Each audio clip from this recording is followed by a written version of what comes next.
Hi dears, welcome back to our channel. എല്ലാവർക്കും പുതിയ വീഡിയോയിലോട്ട് സ്വാഗതം. പിന്നെ ചെയ്യുന്നത് സിമ്പിളായിട്ട് ക്യൂട്ടായിട്ടുള്ള നല്ലൊരു ഭംഗിയുള്ള മാലയാണ്. അപ്പോൾ അതിനാവശ്യമുള്ള മെറ്റീരിയൽസ് നോക്കാം. മെയിനായിട്ടും വൈറ്റ് കളർ ബീഡ്സ് എടുത്തിട്ടുണ്ട്. പിന്നെ റൈൻസ്റ്റോൺ ആണ്, ലൈറ്റ് ഗ്രീൻ കളർ റൈൻസ്റ്റോൺ ആണ്. പിന്നെ ഹുക്കും റിങ്ങും സൂചി, നൂല്, കട്ടർ, പ്ലെയർ. അപ്പോൾ നമുക്കിനി സ്റ്റാർട്ട് ചെയ്യാം. അപ്പോൾ ആദ്യം തന്നെ സൂചി നൂലെടുക്കുക. അതിനുശേഷം നമുക്ക് ഹുക്ക് അതിൻ്റെ ഒരറ്റത്ത് കോർക്കാം. അപ്പോൾ ഒരു വരി നൂലാണ് എടുത്തിരിക്കുന്നത്. അതുകൊണ്ട് തന്നെ അറ്റത്ത് നമ്മൾ 2-3 കെട്ടിട്ട് ടൈറ്റ് തന്നെ വേണം. 2 വരിയൊക്കെ ആണെങ്കിൽ നമുക്ക് ഇൻ്റർലോക്ക് ചെയ്യുന്ന പോലെ ഉള്ളിലൂടെ എടുത്ത് ലോക്കാക്കി ഇടായിരുന്നു. അപ്പോൾ ഇത് പറ്റില്ല. അപ്പോൾ നമ്മൾ ഒരറ്റത്ത് ഹുക്ക് കോർത്ത് അതൊരു 3 കെട്ടിട്ട് ടൈറ്റ് ചെയ്ത് വെച്ചു.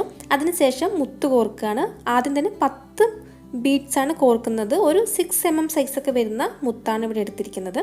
അപ്പോൾ ഏത് കളർ വേണമെങ്കിലും എടുക്കാം. പക്ഷേ ഈ റൈൻസ്റ്റോണിൻ്റെ കളറിന് മാച്ചായിട്ട് വൈറ്റ് കളർ ആകുമ്പോൾ കോമൺ ആണല്ലോ, അതുകൊണ്ടാണ് ഞാൻ വൈറ്റ് കളർ ബീഡ്സ് തന്നെ എടുത്തിരിക്കുന്നത്. അപ്പോൾ അതിൽ നമുക്ക് 10 മുത്ത് ആദ്യം കോർക്കാം. അപ്പോൾ അടുത്തത് റൈൻസ്റ്റോൺ കോർക്കാം. ഇതിൽ നമ്മൾ ബീഡ് സ്പേസർ, റൈൻസ്റ്റോൺ അല്ലെങ്കിൽ ചക്കിരി, അതായത് സ്റ്റോൺ ഉള്ള ചക്കിരി, അങ്ങനെ പല പേരിലും പറയും. അപ്പോൾ കോമൺ ആയിട്ട് റൈൻസ്റ്റോൺ തന്നെയാണ് പറയുക. എല്ലാ കളറിലും നമുക്കിത് വാങ്ങിക്കാൻ കിട്ടും. അതായത് സിൽവറിലും ഗോൾഡിലും എല്ലാ കളർ സ്റ്റോൺസും ഉള്ളതും വാങ്ങിക്കാൻ കിട്ടും. അപ്പോൾ ഇത് ഞാനിവിടെ ലൈറ്റ് ഗ്രീൻ കളറാണ് എടുത്തിരിക്കുന്നത്. അപ്പോൾ 3 വൈറ്റ് കളർ മുത്ത്, ഒരു റൈൻസ്റ്റോൺ, ആ ഓർഡറിലാണ് ഈ മുഴുവൻ കോർക്കുന്നത്. അപ്പോൾ ഈ ഓർഡറിൽ നമുക്ക് അവസാനം വരെ കോർക്കാം. ലാസ്റ്റ് ഫുൾ കോർത്ത് കഴിയുമ്പോൾ ആദ്യം കോർത്ത പോലെ തന്നെ 10 മുത്ത് ലാസ്റ്റ് കോർത്ത് നമുക്ക് അവസാനിപ്പിക്കാം.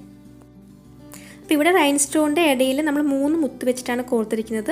ഈ 3 എണ്ണത്തിന് പകരം 2 എണ്ണം വെച്ച് കോർത്താലും ഭംഗി ഉണ്ടാവും. അപ്പോൾ അതിനുശേഷം നമ്മൾ ഹുക്ക് കോർക്കാനുള്ള റിങ് മറ്റേ അറ്റത്ത് കൂടി, അതായത് ഇപ്പോൾ നമ്മൾ അവസാനിപ്പിക്കുന്ന അവിടെ കോർത്ത് 2 കെട്ടിട്ട് ടൈറ്റ് ചെയ്യാം. ഇത് കുറച്ച് കട്ടിയുള്ള നൂലായതുകൊണ്ട് തന്നെ 2 കെട്ടൊക്കെ ഇടുമ്പോൾ തന്നെ നല്ല ടൈറ്റായിരുന്നോളും. അപ്പോൾ അതിനുശേഷം ഇത് 3 മുത്തിൻ്റെ ഉള്ളിൽ കൂടെ, ഒരു 3-4 മുത്തിൻ്റെ ഉള്ളിൽ കൂടെ കോർത്തെടുത്തിട്ട് നമുക്ക് ബാക്കി വരുന്ന നൂല് കട്ട് ചെയ്ത് മാറ്റും. ഇതിപ്പോൾ ലോങ് ചെയിനായിട്ടും അല്ലെങ്കിൽ ഷോർട്ട് ചെയിനായിട്ടൊക്കെ യൂസ് ചെയ്യാം. അപ്പോൾ ഇത് ഒരുപാട് ലോങ് അല്ല, കുറച്ച് ഷോർട്ടായിട്ടുള്ള മാലയായിട്ടാണ് ഉണ്ടാക്കിയിരിക്കുന്നത്. അപ്പോൾ ഇതിന് മാച്ചായിട്ട് നമ്മളിന് കമ്മൽ ഉണ്ടാക്കുന്നുണ്ട്. അപ്പോൾ ആ കമ്മൽ ഉണ്ടാക്കുന്ന പോലെ തന്നെ ഒന്നുകൂടി ഉണ്ടാക്കിയിട്ട് നമുക്ക് ലോക്കറ്റായിട്ടും വേണമെങ്കിൽ മാലയുടെ താഴെ കോർത്തിട്ട് യൂസ് ചെയ്യാം. അപ്പോൾ നമ്മുടെ മാല ഇവിടെ റെഡി ആയിട്ടുണ്ട്. അപ്പോൾ ഇതിന് മാച്ചായിട്ട് ഒരു സെറ്റ് കമ്മൽ നമുക്ക് ഉണ്ടാക്കാം. അപ്പോൾ അതിന് ഇതേ മെറ്റീരിയൽസ് തന്നെയാണ്, അതായത് ഒരു ഹെഡ് പിന്നും ഇയർ ഹുക്കുമാണ് നമ്മൾ കൂടുതൽ എടുത്തിട്ടുള്ളൂ. അപ്പോൾ 2 വൈറ്റ് കളർ ബീഡ്സാണ് എടുത്തിരിക്കുന്നത്. അപ്പോൾ അത് ഹെഡ് പിന്നിൽ കോർക്കാം. ആദ്യം ഒരു മുത്ത്, പിന്നെ റൈൻസ്റ്റോൺ ഒരു മുത്ത്, അങ്ങനെ കോർക്കുക. അതിനുശേഷം നമുക്ക് മുകളിലൊരു ലൂപ്പ് ഉണ്ടാക്കണം. അപ്പോൾ ആവശ്യത്തിനുള്ള അത്രയും ലെങ്ത് നിർത്തി ബാക്കി കട്ട് ചെയ്ത് മാറ്റിയ ശേഷം നമുക്ക് ഇപ്പോൾ പതുക്കെ തിരിച്ച് ഒരു ലൂപ്പ് ഉണ്ടാക്കാം. ലൂപ്പ് ഉണ്ടാക്കുമ്പോൾ മുഴുവൻ ക്ലോസ് ചെയ്യേണ്ട, നമ്മുടെ ഇയർ ഹുക്ക് അതിലോട്ട് കോർക്കണം. അപ്പോൾ ഇയർ ഹുക്ക് ആ ലൂപ്പിലോട്ട് കോർത്ത ശേഷം നമുക്ക് ഈ ലൂപ്പ് ക്ലോസ് ചെയ്യാം. അപ്പോൾ നമ്മുടെ കമ്മൽ ഇവിടെ റെഡി ആയിട്ടുണ്ട്. നല്ല ഭംഗിയുള്ള സിമ്പിളായിട്ടുള്ളൊരു മാലയും അതിന് മാച്ചായിട്ട് ഒരു സെറ്റ് കമ്മലുമാണ് ഉണ്ടാക്കിയിരിക്കുന്നത്. എല്ലാവരും ട്രൈ ചെയ്ത് നോക്കുക.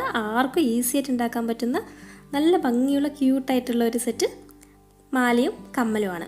എപ്പോഴും പറഞ്ഞ പോലെ വീഡിയോ ഇഷ്ടമായാൽ ലൈക്ക് ചെയ്യുക, ഷെയർ ചെയ്യുക, കമൻസ് എല്ലാം എഴുതി അറിയിക്കുക. ചാനൽ ആദ്യമായിട്ട് കാണുന്നവരാരെങ്കിലും ഉണ്ടെങ്കിൽ സബ്സ്ക്രൈബ് ചെയ്യുക. തൊട്ടടുത്ത് കാണുന്ന ബെല്ലൈക്കൻ കൂടി ഒന്ന് പ്രസ് ചെയ്യുക. അപ്പോൾ ഓപ്ഷൻ വരും, അതിൽ ഓൾ തന്നെ സെലക്ട് ചെയ്യുക. അപ്പോൾ നമുക്ക് അടുത്ത വീഡിയോയിൽ കാണാം. അതുവരെ എല്ലാവർക്കും ബൈ, താങ്ക് യു.